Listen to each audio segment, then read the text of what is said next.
Do you know God? Do you know God as what? Who? What does He do for you? Why is He interested in us? Why would He ever have the time of day to listen to my prayer? Who am I compared to God, the creator of the universe, the Alpha and Omega? It's a big thought. For me, God is everything.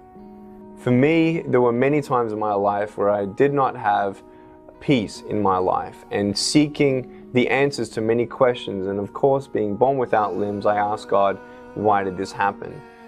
You know, we always talk to God more on a bad day. We ask God for things, we thank God for things, but do you get to know Him? Do you talk to Him apart from just asking Him for things? Because if I had a friend and I just called Him up when I needed Him, it's not really a friendship. Do you know that He is excited to hear from you?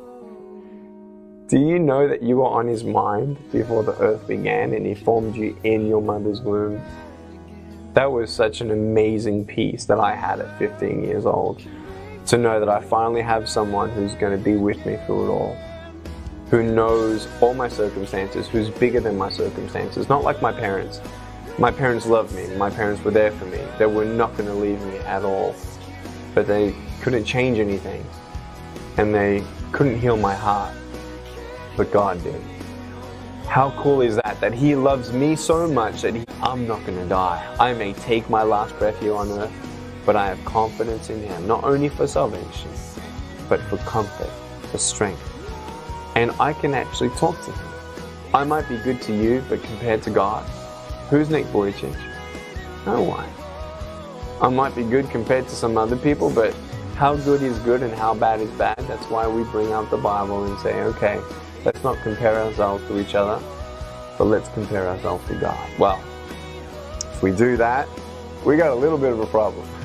If you think that having no arms, no legs is a problem, not knowing God is a bigger problem. And I want you to know that it's not too late. Yeah, tomorrow is not promised, but you have today to say, hey, you know what, God, if you're up there and you have a plan for me, I want to know what that plan is.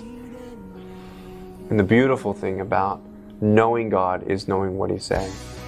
Knowing what He says about how much He loves me, about how He'll never leave me, about no matter how many times I fail, He still loves me, and I'm under construction every day.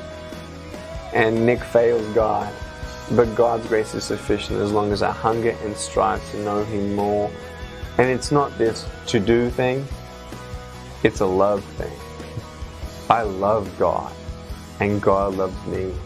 And as we spend more time with each other, I fall in love with Him more and more every day. The most exciting thing that I can ever do today is to know something more about God's love for me and my family. He can give you faith to believe this. If you ask Him for faith, He will actually give you faith. Faith is not a gift that's earned. Faith is a gift that's given. He loves you so much. And more than anything today, I want you to know God.